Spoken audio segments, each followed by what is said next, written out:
What is up, gang? Thank you for checking out Sledgehammer TV today. It is Thursday, April the 26th, 2018, and tomorrow we are going to see, live from Saudi Arabia, starting in the middle of the afternoon at 12 p.m., the greatest Roman Reigns show, the Great Roman Rumble, the Great Roman Party, the worst Royal Rumble ever conceived in WWE history, and we are here to tell you our preview and predictions, as we promised, right here and right now, on the newest, fastest rising podcast in all of YouTube, iTunes, Podbean, and Stitcher Radio, baby! The Sledgehammer Wrestling Show. Let's do it.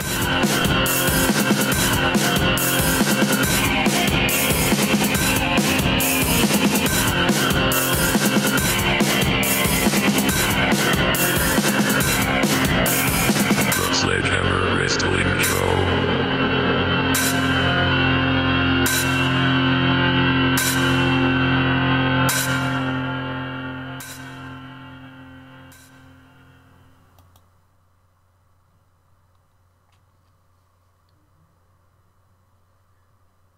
All right, wrestling fans, thank you so much for joining me for our preview and prediction show of the greatest Royal Rumble. I hate saying it. I don't understand why they didn't come up with a different name for this thing. Why sully the name of the Royal Rumble? Why couldn't they come up with a Judgment Day? Right? It's Judgment Day today in Saudi Arabia. Something different. It's Armageddon. Bring back something from the past that you don't use anymore. How about No Way Out? No Way Out would have been a great tagline for this show. I pulled up the wrong screen right off the shot. We're going to change it over so that, listen, imagine, just for a second, the voice of Michael Cole. I know that's a sick thing to ask you to do, and I'm sorry, but I could just hear it right now. Imagine we were calling this thing No Way Out. There's no way out for the beast incarnate Brock Lesnar as he fights the big dog inside of a steel cage at No Way Out. I could hear it. It flows better. It works the same with Judgment Day. It's Judgment Day for the beast as he faces the big dog in a steel cage. It works the exact same. Armageddon. Armageddon has come in the WWE as the beast incarnate faces the big dog. Literally a million different names they could have chosen from the lineup of pay-per-views that they have. I just gave you 3 better examples than calling this thing the greatest Royal Rumble. I apologize for the screen flub at the beginning of this thing. My name is Nick Nightmare. Along with me, as always, is the world's greatest tag team, Thor, the wrestling god of thunder, the official Sledgehammer of the Sledgehammer Wrestling Show, and my little buddy, my trusty companion, and most importantly, the World Heavyweight Champion of Microphones Blue, the Snowball. Let's get started talking about this worst Royal Rumble, the Great Roman Party, Vince McMahon's actual WrestleMania. I'm convinced 100% that Mr. McMahon just conceived this whole thing, and as soon as he did, WrestleMania was an afterthought. He didn't care about WrestleMania because he needed to get to the greatest show he could ever come up with. The official coronation of his prized possession. And finally an end to this beast versus big dog bullshit. It's so much bigger and so much well-planned. I don't want to say well-planned because they didn't really, give us any reason to care so much about the matches. We only had a couple of weeks. We're still coming down off of WrestleMania, and you're giving us a WrestleMania caliber card as the follow-up show to WrestleMania 34. There is no other reason for this than simply to gain the reaction and get the actual crowd response that the WWE deems necessary and needs for their archive footage when Roman gets his coronation, and the crowd is jubilant, and they go wild because they don't know better over there. They're enjoying wrestling on a different planet, seemingly. We here you know, with brains. I don't want to say in the States, because there's a lot of you guys in the UK and all around the world that are fans of the Sledgehammer Wrestling Show. And we all over the world can't be wrong when we come together on channels like this to tell everybody that this is bullshit. We don't want to see this, but they don't care. They don't care over there. They actually love and respect Roman Reigns the way Vince wants the entire world to, so he's going to get everything he wants, so that every time he shows that clip of Roman winning the Universal Championship from the Beast Brock Lesnar, the crowd will be going wild. And what happens when you come home? What happens Monday on Raw? From wherever it is in the States you're coming from, even if you're in England, no matter where else you go, he's going to walk out there with the belt, Roman Reigns, as your new champion, and we're going to go back to business as usual. How do you explain that? What is the reason for this whole thing happening? There's been no explanation even as for the reason that Roman's getting this rematch. Why? Because he was busted open? When has that become a prerequisite to getting a rematch for a title shot that you lost? It didn't immediately line up Stone Cold Steve Austin for a rematch with Bret the Hitman Hart. When he was busted open and his blood was dripping down his face as Bret was cinching down on that sharpshooter, he didn't just get an automatic rematch. He lost. It's just ridiculous. Nothing makes sense as it pertains to this particular matchup. The feature matchup of the night. It's called the Greatest Royal Rumble. This is the official poster. Because this is the match that it's all about. It's not about this 50-man Royal Rumble. It's about this steel cage match. And Vince getting off and getting what he wants. Because Vince McMahon always gets what he wants. Even if he has to travel 100 miles to the west or wherever the hell it is to get what he needs to do what he has to do. I just don't understand what he thinks is going to happen. Do you really think when he comes home he's going to be looked at as the conquering hero? He's going to be booed just like every other night. Because nobody wants to see this shit anymore. Let's pull back up the match card screen. Let's start going through this show. This match that we are focusing on right off the gate is the only match I really have no interest in. The rest of these matches, just based off of the matchup alone, are very, very intriguing and shaping up to be a much better card than WrestleMania 34 could ever have dreamt of being. This match only being the exception because of the participation of Jinder Mahal. Who wants to see this man? I don't. This whole thing is happening just to give Jinder Mahal a moment. My prediction, as I said on Monday and Tuesday's reviews this week of Raw and SmackDown, Jinder Mahal is going to win this match.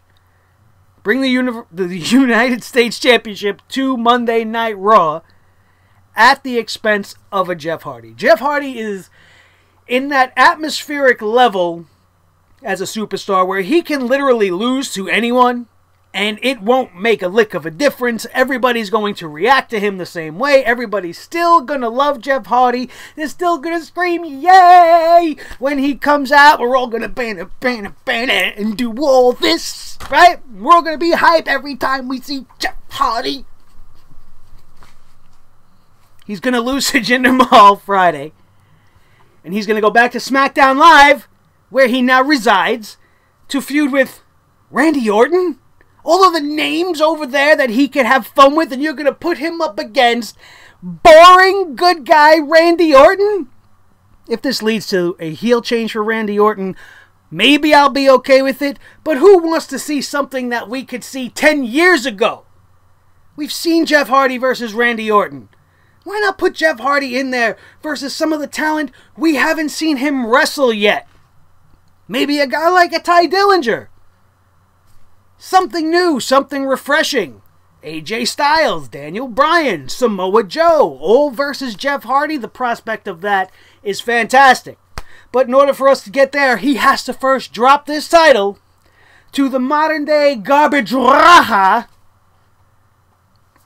and we're going to have to sit there and watch it happen. I'm sorry to tell you guys that. Let's move on to the second match.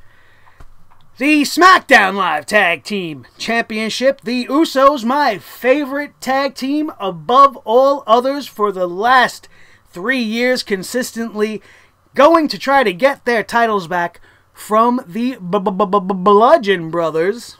Rowan and Harper have been on a rampage lately. I was not a big fan of the repackaging on its initial debut, but it grew on me just like this hammer grew on me, baby. Maybe it has something to do with the fact that they're representing the Hammers on a SmackDown Live, and, you know, we can't go against our brethren of Hammer Slammers, or whatever you want to call us, you know, Sledge Warriors. I don't know. Think of something, hit it at me in the comment section. You can think about it better than me.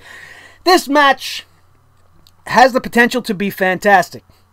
I was hoping to add some sort of a stipulation to it to make it a little more, you know, intriguing, as, you know, it's just going to be a straight-up tag team match, which is fine. Considering the participants, it's going to turn out to be a great match.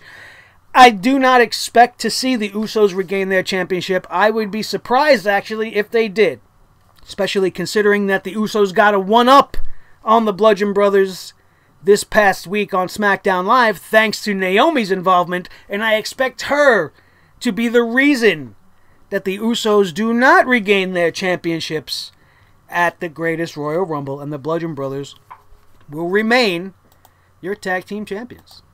Let's go to match number 3, the Raw Tag Team Championships, the one match that was ruined, straight out just ruined by this superstar shakeup. How could you even believe for a microsecond that the Bar is going to win this match when they're not on Raw anymore? And they are going up against probably the most popular oddball pairing in the history of the WWE, Matt Hardy, Bray Wyatt, the Woken Wyatt family, or whatever you want to call it. I'm all behind it. I want them to win these championships regardless of whether or not the Bar was going to SmackDown Live, but they are going to SmackDown Live, so there's no point to even try to debate or consider what might happen. It would be absolutely ridiculous to have a SmackDown Live tag team win the Raw Tag Team Championships at this moment in time. I understand they're doing this interbranded pay-per-views from these moments on. Every single pay-per-view will be Raw and SmackDown talent together. Maybe we'll have interpromotional matches on a regular basis, and maybe that's their plan. Maybe the Bar hijack the Raw Tag Team Championships, take them to SmackDown Live, and then at Backlash, somebody has to win them back. Mainly Bray Wyatt and Matt Hardy. That's something I could see them doing, being that there's only 2 weeks before the next pay-per-view and they haven't really put together that whole entire card yet to get people to want to watch that. It would be very controversial to do it. I just don't think they have the balls to do something like that. WWE has never proven to be as creative as I am, and I think that that's actually what should happen. Just to you want to shake things up again? That'll do much more than the Superstar Shakeup did in one fell swoop, in one move. You have a SmackDown tag team, win the Raw Tag Team Championships, have them on SmackDown Live. How do you get them back? At Backlash. It would be great, but I don't foresee that happening. I really just believe that they ruined the whole thing, and we all know going in that Matt Hardy and Bray Wyatt are going to win and be our new Raw Tag Team Champions. Next up on the card, the Intercontinental Championship Ladder Match. This match is going to be fantastic. This match is going to be the one that steals the show.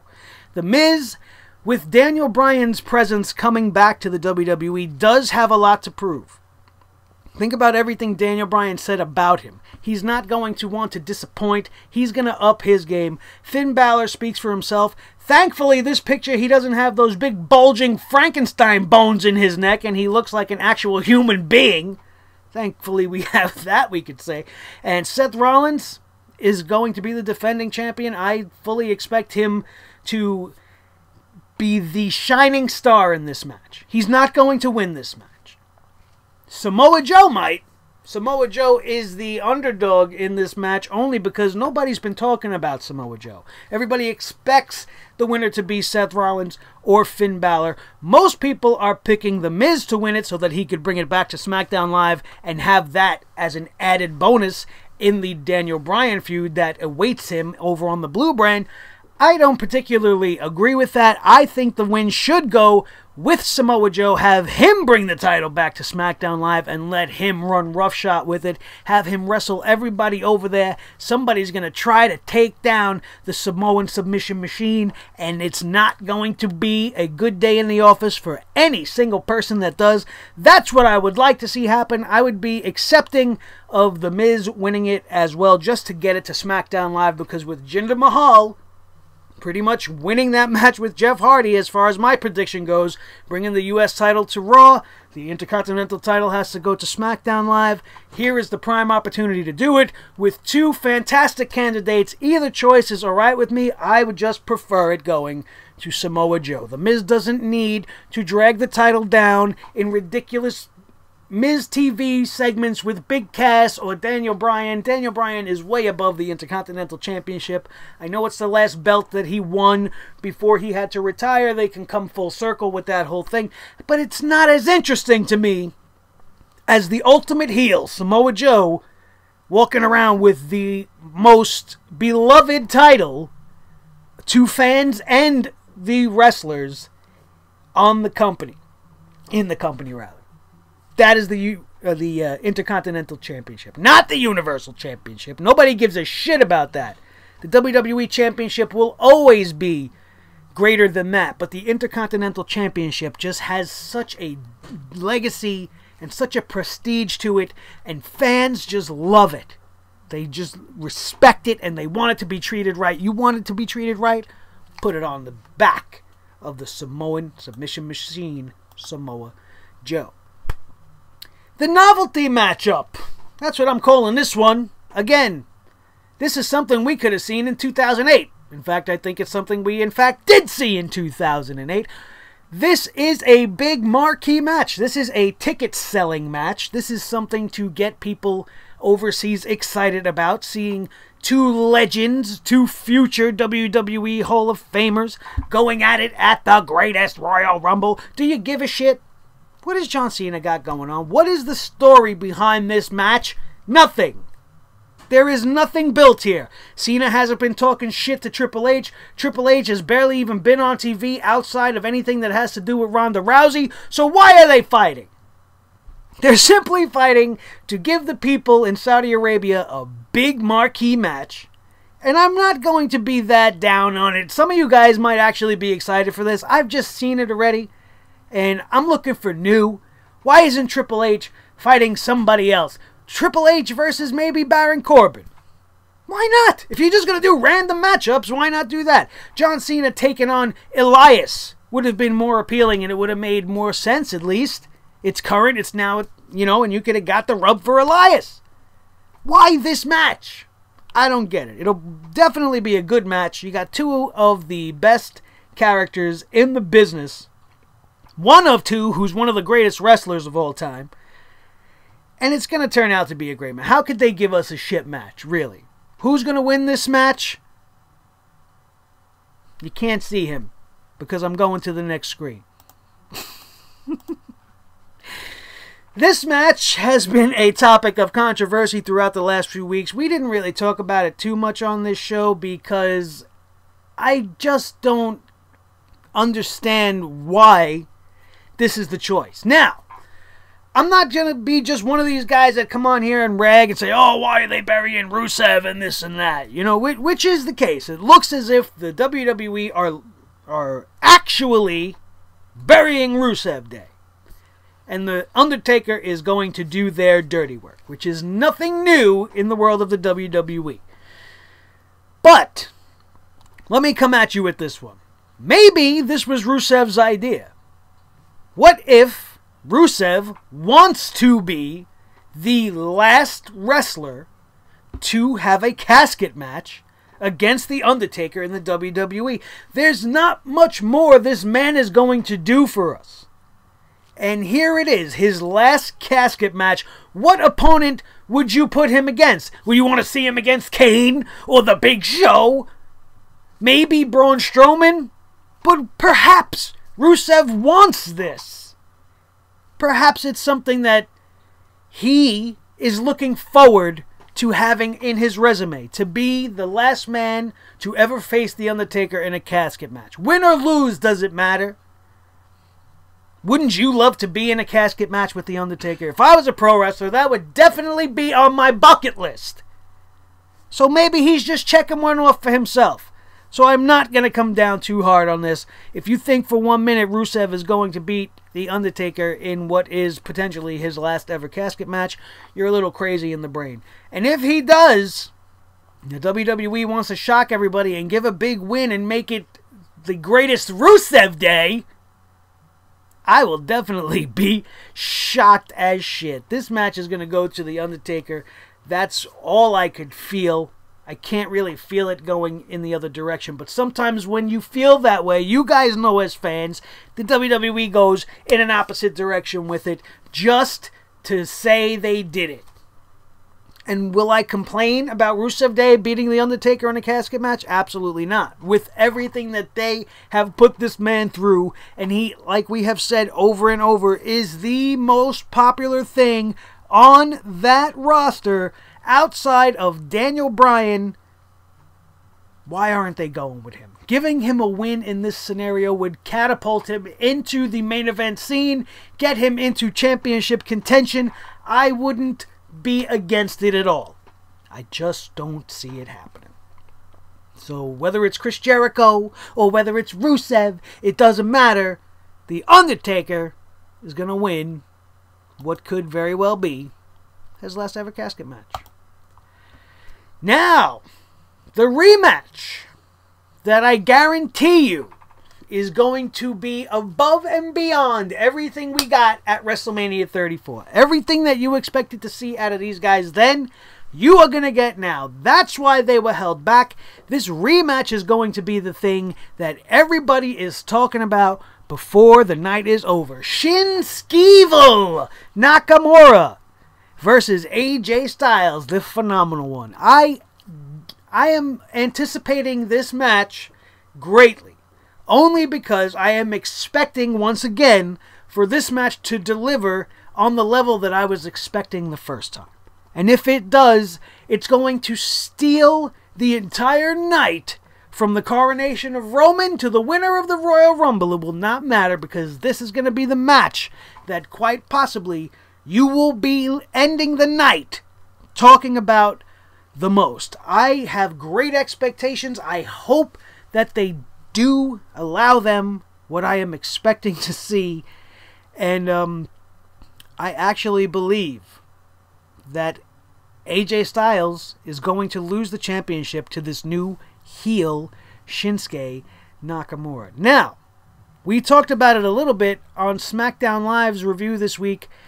I would love to see Sanity make their debut tonight. Tomorrow night at the Greatest Royal Rumble. Cost AJ Styles the championship. Be the primary reason for him losing to Shinsuke Nakamura.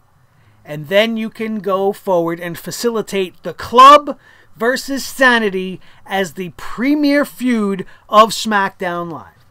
Allow both teams to have the Freebird rule. The New Day has it. The New Day can use it. Why can't we do it in this case? You did allow Sanity to somewhat play with the Freebird rule down in NXT. Sometimes we got Alexander Wolf and Eric Young. Sometimes we got Alexander Wolf and Killian Dane. Sometimes we got a different mixture of the two. And that should be allowed. Because these factions are being treated in that Freebird manner. It's those three-man teams. It's not getting crazy where you have 4 or 5 members of the stable where they could just keep interacting. It's just 3 men. The Undisputed Era have it down too, but now they have a 4-man squad because Bobby Fish went down. But initially, you could still do the same thing with them when they arrive Probably by WrestleMania next year. Who the hell knows? Hopefully not, because we need to at least see sanity first. And this is where I think they could make their biggest and best impact and a fantastic debut, leading to what could be one of the best stories on SmackDown Live. Two of the best factions going in wrestling today. Why would you not want to see that? Absolute money. And Shinsuke is the key to getting us to that. If Shinsuke wins on his own, without any interference, that'll be just fine too. I really believe Nakamura walks out the champion at the end of this night. Which brings us to the Roman party. Again, there's no reason for this match to even be happening. This man lost his championship title match at WrestleMania.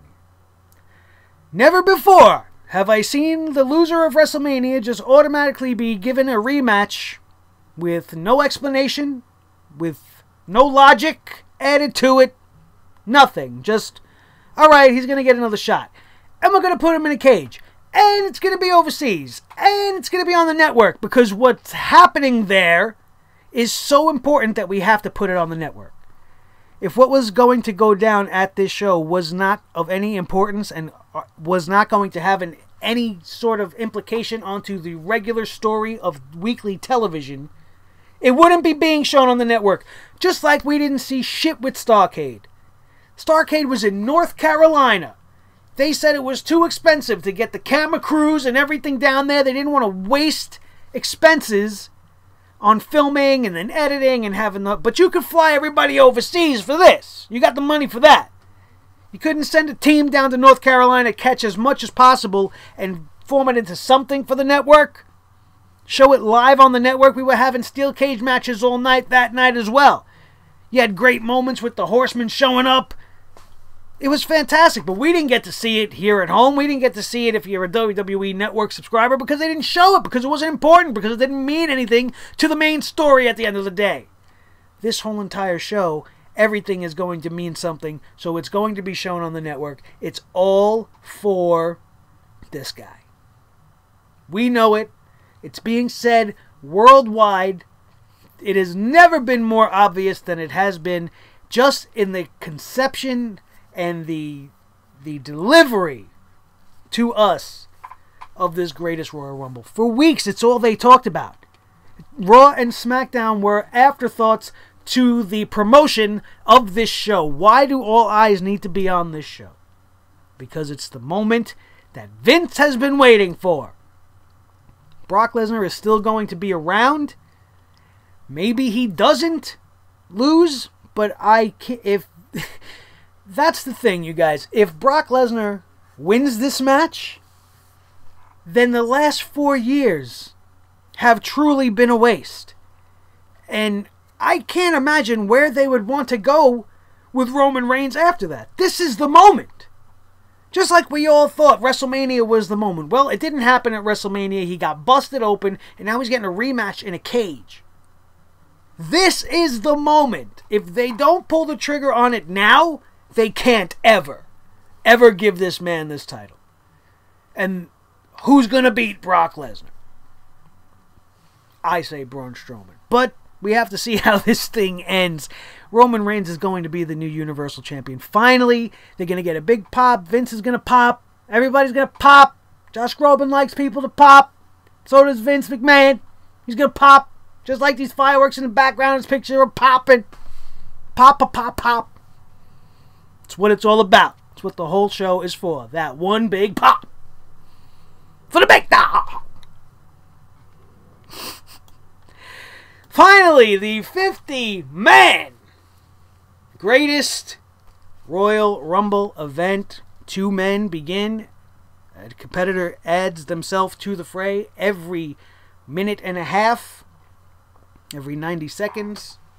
It's the Royal Rumble. It's a Royal Rumble redo. But we're adding 20 more people. Look at the faces in this field right here. Why do they have to always put all 3 of the New Day in there? I don't know. There are about a million other people that could be featured in this photograph of that level. That anyway, let's not do. You got Elias, Baron Corbin, Braun Strowman, Kurt Angle, Daniel Bryan, Dolph Ziggler, The New Day, and Chris Jericho all on this picture.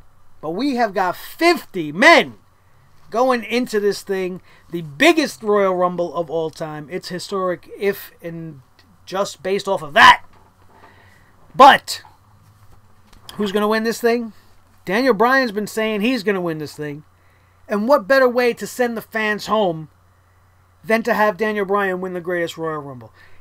Now, the match card order could play a specific part in deciding who wins what matches here.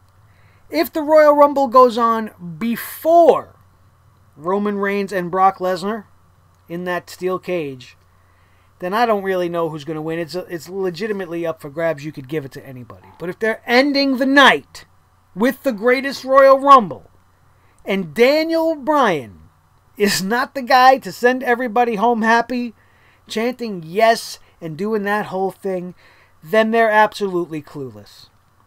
You want to welcome back Daniel Bryan. You want to give him a nice big moment since you've been using him like shit. Get him back into the main event category in most people's eyes. The casuals will see him immediately. Wow, this guy, Daniel Bryan, he was great. Now he's winning the Royal Rumble. He should have won the Royal Rumble years ago. He finally won it. It's the greatest one of all time. He beat 50 people. What's he going to do now? All he's going to do is he's going to get a fucking trophy.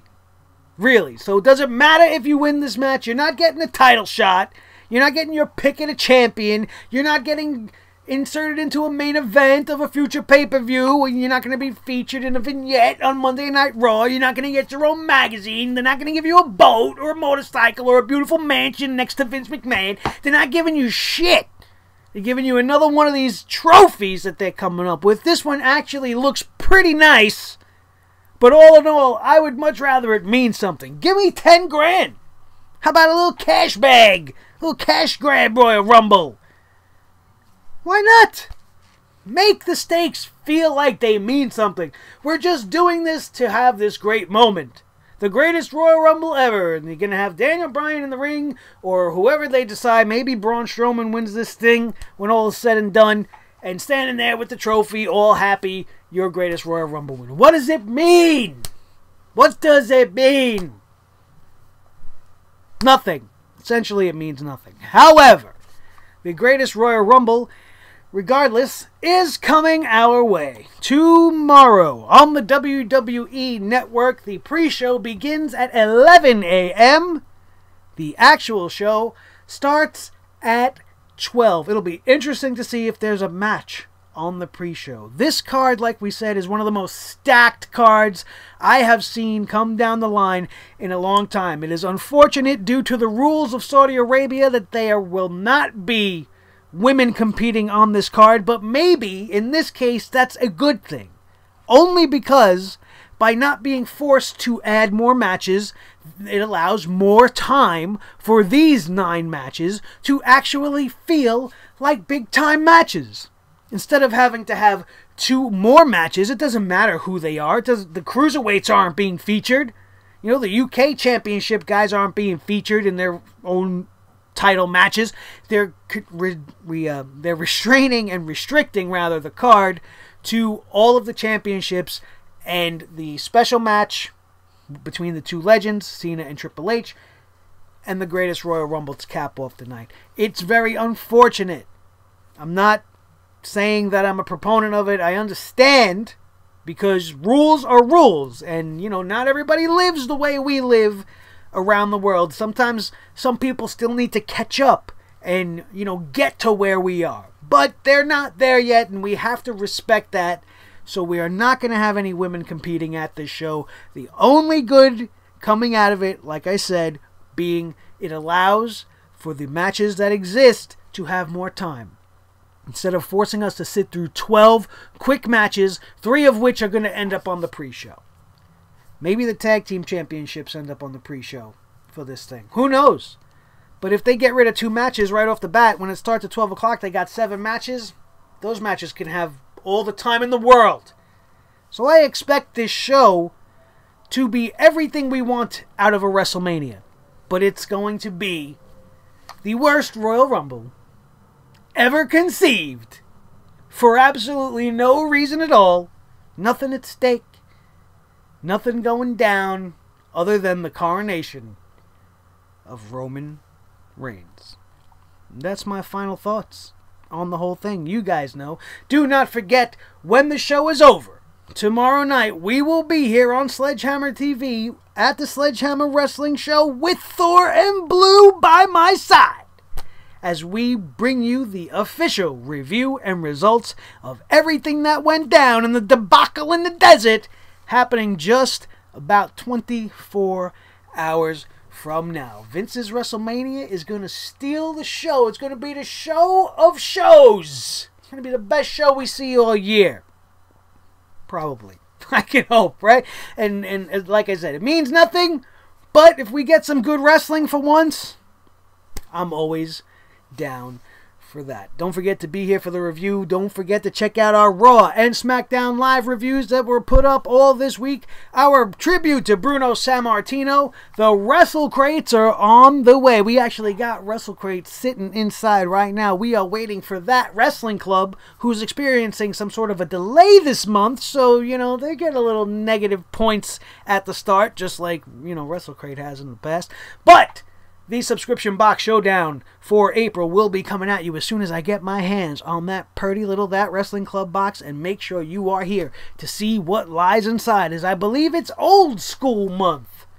We'll have to open up and see as soon as it comes. Thank you guys all so very, very much. Don't forget to drop kick that like button. Make sure the world knows that we're thumbs up with you, and if you're listening on any of our audio platforms, don't forget to give us a follow or a like or a 5-star rating on iTunes.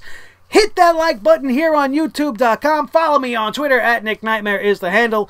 Facebook.com/The Sledgehammer Wrestling Show is the fan hub, the home on Facebook for everything the Sledgehammer Wrestling Show has to offer. The two absolute best places to keep tabs on this show, so get over there and follow us right now. Do not forget to share this video with each and every one of your wrestling friends. Anybody that you know that's watching the Greatest Royal Rumble, you need to drop some truth on them. You swing this hammer their direction and send them here, and then make sure that they subscribe. Just like you, if you are not already among the hundreds of people that are part of this team called the Sledgehammer Club, that bring truth and justice and bring the hammer down on professional wrestling with no sugar-coated toppings. We are sour, like a Sour Patch Kid. We're sweet, but we're sour.